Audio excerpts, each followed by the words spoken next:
Chelsea have rejected a second approach from Leeds to loan Mykhailo Mudryk and now consider them off the table. Chelsea are keen to keep hold of young centre-back Josh Acheampong, but other clubs are still denoting their interest. It's looking to be a tug-of-war between Aston Villa and Atletico Madrid for striker Nicholas Jackson before the end of the window. Al Hilal have cooled their interest in Pedro Neto, claiming that 100 mil, little bit too much. Who'd have thunk it? Delap is generating interest from Premier League clubs, but everyone is thinking 50 mil also maybe a little bit too much. Bluco have finally admitted that their previous managerial appointments have lacked something in the way of aura, and could we really be about to go into a 4th season running without a front of shirt sponsor. Welcome, Blue Believers, to another episode of the Stamford Sync, where we are syncing up with everything Chelsea FC. And of course, we've got the game tonight against Fulham. I will be releasing my winners and losers video for that tomorrow, but before we get into that, let's have a look at what's going on in the world of Chelsea today. Right, so, starting off, Chelsea Dodgers posted this via Ben Jacobs. Breaking: Chelsea have rejected Leeds' second offer for Mykhailo Mudryk. They no longer consider Leeds an option. Multiple clubs in Europe and the Premier League. So, we talked about this yesterday, I think it was. I was still at Jay's from Talking Chelsea. You can see I'm back to my original office look now. But it's, do you know what? I think Leeds would have been a good move for him, man, because I think they, Daniel Farke's kind of football probably would have made good use of Mudryk's pace. But at the same time, if they were not willing to cover all of his wages, or it's probably a loan fee, isn't it? Because that's something we're doing quite a lot at the moment. Obviously, we did that for Nicholas Jackson last season. We did that with Benoit Badiashile to Napoli. It's like a €3 million loan fee. And also, we're putting one in the Axel Disasi to Crystal Palace thing, right? So, the specifics about why it's being rejected haven't been released as of yet, as far as I've seen. If you know otherwise, let me know in the comments. But Mykhailo Mudryk, not going to Leeds by the looks of it. And at the same time, it makes sense because for us, maybe he's not going to be good enough to break into the team with the likes of Morgan Rogers hanging around and stuff. Do you know what I mean? It's like we're quite set up now on that left side for sure. But you got to think like a lower team in the Premier League or a European club could definitely make use of a Mykhailo Mudryk. And I do, it seems like Strasbourg, doesn't it? They seem really keen to send him to Strasbourg, where they are in complete control of the situation. They can move his wages over to Strasbourg. They can make sure that he gets game time and minutes. This is the other thing. And this maybe is a thing that's going on in the negotiations. Maybe we're like, we want you to guarantee that he's going to play at least this many minutes. He hasn't played football for 2 years. Really needs to get back on the pitch, essentially. So, guys, let me know what you think about the Mykhailo Mudryk situation. I'm not sure what I know Coventry were interested, but we have loaned someone to Coventry. I think it was a youngster. I can't remember exactly who it was, but we have already loaned someone to Coventry, I think. But at the same time, it's like there's, multiple Premier League teams apparently in for him, and there obviously are some European ones as well. But it's starting to feel like all roads lead to Strasbourg, right? Because we want to send Mykhailo Mudryk to Strasbourg. Dario Essigo, for instance, has got an offer from Hull. And I think it'll probably be either one goes either way, essentially. So, guys, let me know what you think in the comments. And, guys, before we get any further into the video, if you are enjoying today's episode of the Stamford Sync, please do me the distinct honour of liking and sharing the video, subscribe to the channel, or just roast me in the comments, whatever gets you through your day. And there's actually quite a lot to talk about today, so let's get straight back into it. So, Chelsea Dodgers posted this little bit of a worrying one via Simon Johnson Sport. The intention is to keep Josh Acheampong, but I think this is still a situation to keep an eye on. Club sources and those close to the defender say there are clubs monitoring his situation, and we're not just talking about a loan offer. So, Josh Acheampong is also in a bit of a strange situation.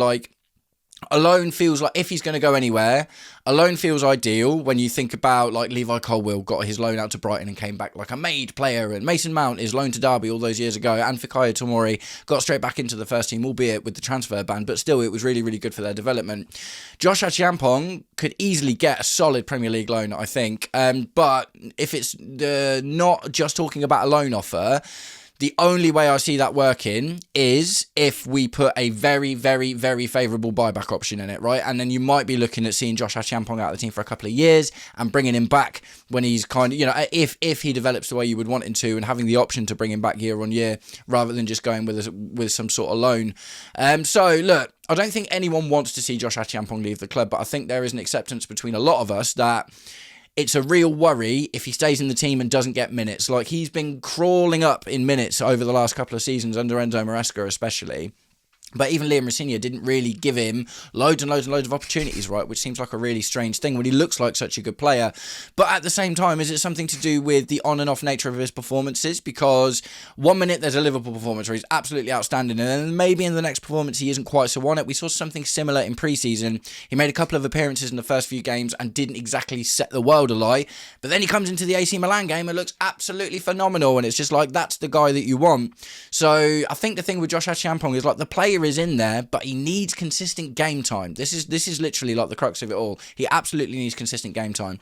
And if he doesn't get consistent game time at Chelsea, he's probably going to continue to give us inconsistent performances. So if we can get him out on a loan, which is preferably what I'd like to do, to a Premier League club like like a Coventry, or anyone really, like a Sunderland or someone like that, anyone that's in the Premier League that's looking for a good centre-back, a team that he could probably get his way into, that's going to be ideal. But there are other teams at the moment interested in buying him as well.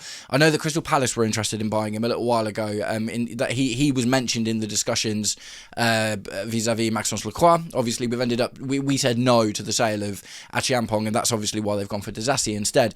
So guys, let me know what you think about Josh Acheampong. What do you think is the best thing to do for his future, for his career? Is it going to be to stay at Chelsea and get cursory minutes and try and fight his way into the team in front of the likes of Wesley Fofana, Reece James, who can play there?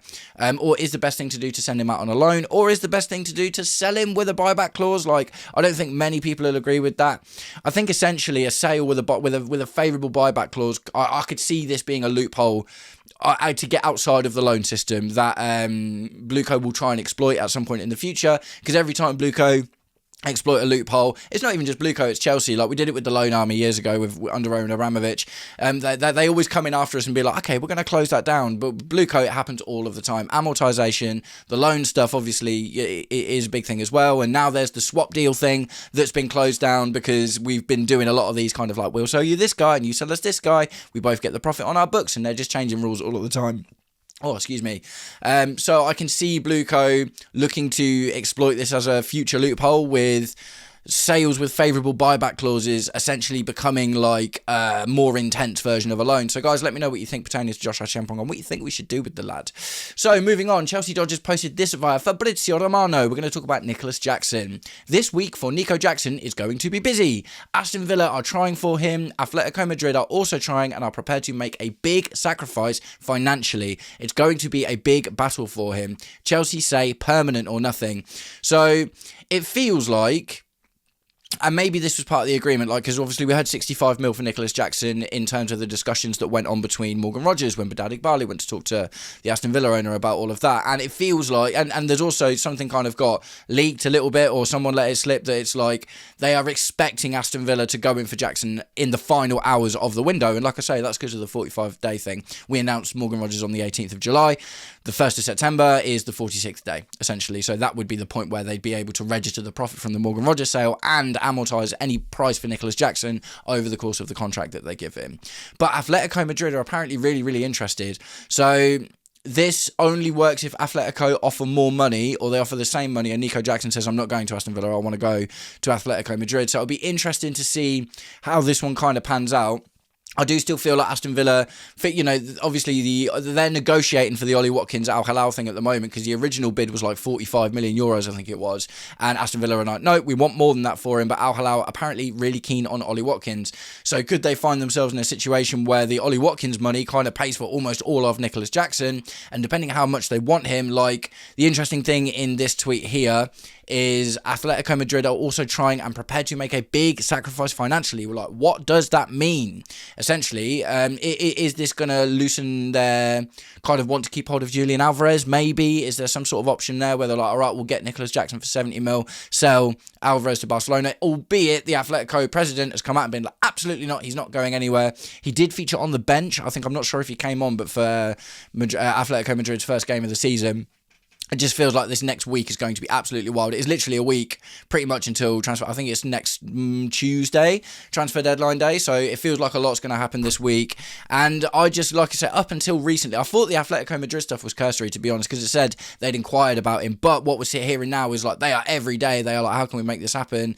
They wanted to do a loan, but we are only saying permanent. So they're going to have to stump up some cash. And at this point, they're going to have to stump up more than Aston Villa are willing to as well. Because by the sounds of it, I would have thought that Aston Villa have already agreed the price, essentially, in the negotiations for Morgan Rogers. So it'll be really interesting to see what goes on with that. But let's move on. Chelsea Dodgers posted this via Ben Jacobs. Al Hilal had no breakthrough in talks with Chelsea over Pedro Neto due to his valuation of close to 100 mil. So I'm starting to settle more on the idea of Pedro Neto staying with the team. And I'm not unhappy about that at all, because I do think he's a good player. I think his mood has been weird. Like, it's been strange seeing him perform so well against AC Milan and so well against Real Sociedad, but still cutting what looks like quite a frustrated figure.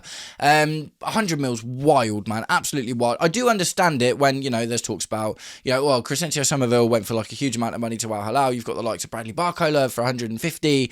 Diamonde, do you know what I mean, is like 120 or something to Real Madrid. Like, wingers are obviously at the same sort of premium that midfielders are in this transfer window, but at the same time, 100 mil for Pedro Neto. It's just wild, isn't it? That'd be generational. It's a 70 to 80 just felt reasonable. Like, do you know what? Honestly, at the beginning of the window, I was like, if we get 60 mil for him, buzz in, and now we're all the way up to 100. So I think the thing is, at the end of the day, it'll be interesting to see if he plays against Fulham tonight. Obviously, if you haven't seen this and you watch it after the Fulham game, you'll already know that.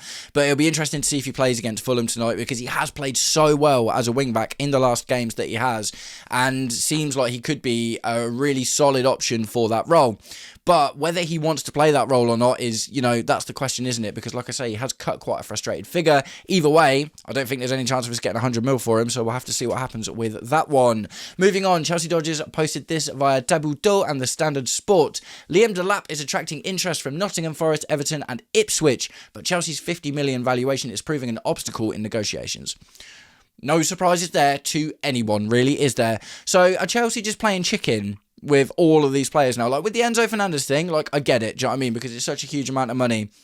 50 mil for Liam Delap, like, what does... that is literally just Chelsea being like, the market's gone mad, so let's go for it. If we can get 50 mil for Liam Delap, like, that is almost even more impressive than getting 100 mil for Pedro Neto. I think, anyway, like, it's just wild. 50 mil for 2 goals and 3 assists in 41 appearances. Like, it's a 0.28, I think, conversion rate or something for Liam Delap. He got a lot of appearances last season. They weren't all starts, but he featured a lot last season. Ipswich, I guess, would make sense, albeit they've got a different manager. Sorry, not striker now. They've got Gary O'Neill, which is interesting because he was obviously the last Strasbourg manager. Nottingham Forest have sold Awaioni to Nottingham Forest, and Everton. Look, you've only got to look at Keenan Dewsbury Hall to see that a player that didn't play particularly well for us can reinvigorate themselves, scored a goal in his first game as well. Currently, as per SofaScore, the highest rated player in the entire league, which is absolutely wild. Maybe that changes tonight, I guess we'll see. But Liam Delap, it just feels like it's on. Like, I don't feel like we're going to be stuck with Liam Delap because we wanted 50 mil for him. It's just these 3 teams are obviously interested, and it is probably just a case of everyone's coming in with like 30 and we're saying 50, and whoever gets the closest to 50 is probably going to get him at the end of the day, isn't it? So guys, let me know what you think about the Liam Delap situation. Do you think there is any possibility at all that we are stuck with Liam Delap before the season's out? Oh, I don't know, man. I would absolutely hate that, but... No, I mean, I can't be. I just think he's going to go. He did feature quite a lot in pre-season, but him and Nicholas Jackson were both left out of the Real Sociedad game. If we don't see him even on the bench tonight, which I wouldn't expect to, I would probably expect to see Danny Welbeck, if anyone, on the bench tonight. Then maybe there's some sort of chance that we keep him, but no, I don't think so, man. Right, so getting away from players and transfers, we're going to talk a little bit about Xabi Alonso himself. Chelsea Dodgers posted this via the Guardian Sport, and I thought this was quite interesting. Chelsea need to change, and hiring Xabi Alonso was a tactical admission, a tacit. Not sure if that's a misspelling or I just don't know what the word tacit means. Get it in the comments if you know. Let's call it a tacit. Was a tacit admission that their approach required fine-tuning. Internally, there was a recognition that the club had undervalued the importance of aura when it came to hiring coaches. So I think there's something really important in this, right? And I've talked about it a few times already. Respect is earned, not given, and you can earn respect before you've walked through the door. At the end of the day, I had an amazing chat with Nina Hristova the other day, and we were talking about Xabi Alonso, and one of the things we talked about is how Xabi Alonso is the first manager we've hired that kind of has those winning credentials and that instant respect in multiple myriad ways, right? Because not only, obviously, the first thing you go to is his playing career. World Cups, Champions Leagues, biggest teams in the world, Bayern Munich, Real Madrid, Liverpool, absolutely phenomenal player. And he was just so important to every team that he was in. So there's not a single player in that room that could match up to what he achieved as a player. So instantly, that's aura. Do you know what I mean? It's like he walks in the room and it's like, this guy's managing us now, and he knows what it's like to win everything pretty much everywhere. He didn't win the Premier League, but apart from that, he won everything everywhere. So absolutely phenomenal stuff. And the other side is the managerial stuff, right? Because albeit he's a young manager, this is the thing. He fits that same profile as all of the other managers that Blue Co have been hiring. But on top of that, he's got winning credentials. And those winning credentials are scarce in terms of managers, right? An invincible season in a European top 5 club. Top 5 league, sorry. So the aura is just like tangible. Do you know what I mean? It's like he walks into the room and every player is looking at him being like, you know what it's like to go there and do it as a player. You've worked under some of the best managers, the likes of, Carlo Ancelotti, Jose Mourinho, Pep Guardiola. He's worked under all of them and he will have absorbed a lot because he's, obviously he was always going to be a manager. And there's all of that. And there's the fact that he's literally gone out there and done it with a Bayer Leverkusen team. One of my favourite quotes about his time at Leverkusen, I can't remember where it's from. Someone did an interview and was talking about Leverkusen winning the Bundesliga is like Brentford winning the Premier League. And not only did that, like, invincible as well. And also, one game off of an invincible treble. Like, he'd have been absolutely gutted about that. But he nearly didn't lose an entire game for the whole season and nearly won 3 trophies on the way to doing something notoriously difficult in dislodging Bayern Munich from that spot. So, albeit Germany is a lesser quality league than the Premier League in general, invincible and topple Bayern Munich, like absolutely phenomenal stuff, man. Absolutely phenomenal stuff. I guess it's a little bit akin to the Leicester stuff, but maybe not quite so much. Like Leicester was a really outside shot, wasn't it? But yeah, I thought the Brentford quote was funny, man. But at the same time, I think the aura is so important, and we've seen with Graham Potter, like Graham Potter was kind of propped up by Brighton a little bit, I think, and you can kind of see that because Brighton kind of obviously they smashed Aston Villa at the start of the season. Every single time Brighton bring in a new manager, they kind of continue to do relatively well. They might drop off a little bit, but they're always coming back. It's because the club is so well run. And also Graham Potter, man, it was cringe. It was just absolute cringe. Like Graham Potter, he tried the bad boy thing with like swearing on camera, and it felt like a PR move. It felt like someone had said to him, Graham, you should swear in your next press conference. That will get him on side. And it was just cringe. Pochettino had some aura about him, but lacked kind of the winning credentials. Not ultimately, you can tell that was a marriage of convenience because he only got a 1+1 deal. So that was never going to be long term. Enzo Maresca, probably the closest, I would argue, to aura. In terms of like he's quite suave, do you know what I mean? He's like stoic, debonair kind of gentleman, did his interview in his suit. Obviously Italian coaches, historically done quite well at Chelsea as well. He'd obviously worked under Pep Guardiola in, winning a lot of titles over there. So there was something about it. He was an okay player as well, but obviously we're not talking about the same level here. And then we kind of sank right back down with Liam Rosenior, who came in and started really well, but just kept talking. Do you know what I mean? Liam Rosenior's problem is he just kept talking, respecting the ball, and, the clapping and the Lego and the, all of it. Like Liam Rosenior kind of dug his own grave by the end of it, and it was almost like the aura was kind of what turned the players off. I think he was tried too hard to be everyone's mate and also this tactical guy and giving all these instructions and stuff, and it was just a bit too much. Xabi Alonso seems calmer, again, a bit like Maresca, a bit more stoic. He's not a Jose Mourinho, do you know what I mean? He's not the kind of guy that's going to come out and give the press these unbelievable sound bites, do you know what I mean? That will just live on forever. He's not that kind, it's not that kind of aura, and he's not that kind of character, but he's just coming in and doing a good job. And you can kind of see it as well, because one thing I've talked about a lot is the Xabi Alonso effect and how he has taken players that have otherwise, gotten towards the end of their career when they haven't really been this kind of amazing player that they wanted to be, and he's turned them into those players. The likes of Grimaldo and Granit Xhaka are really good examples of that. And also, he's really good at working with young players, right? We saw that at Real Madrid with the likes of Ardagula and Carreras, the left back as well. So I think Xabi Alonso's aura, it's really difficult because it's not a thing you can put on paper. Like when you're hiring managers, it's like, what's the style of play? You know, you can kind of think about like how they are as a coach. Like, are they the friendly kind of coach, or are they the more like hardcore tactics kind of coach? But at the same time, you can't really tangibly just put down on a CV like, oh yeah, I have aura and players will respect that. But it, you know, they seem to have got it right this time, and clearly that's something that they ignored. And that actually kind of lines up when you think about how we've been going players as well. It's all been about tactical acumen and, you know, the player profiles and stuff, ignoring like personalities and maturity. And, you know, that is exactly one massive thing. When Xabi Alonso came in, he's like, I need maturity. So we go out and get Danny Welbeck, we go out and get Jordan Henderson, and we're looking to increase the maturity levels in the squad as well. And that's not necessarily that something you see in the AI data analytics. Do you know what I mean? When you're getting these players in the first place. So I hope this is a thing going forward for Blueco, that as well as like, okay, cool, so this guy's this profile of player, he can score this many goals or this and that and the other.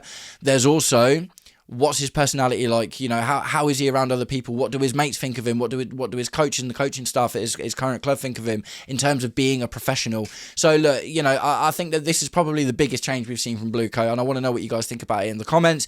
Do you think Xabi Alonso's aura is going to be a massive part of why we continue to be, or hopefully not continue to be successful, but go on to be successful? Or do you think it doesn't matter, and actually the only thing that does matter is the stuff that you can put on the paper? And last but not least, we're going to talk about the front shirt sponsor. So Chelsea Dodgers posted this via Simon Johnson Sport.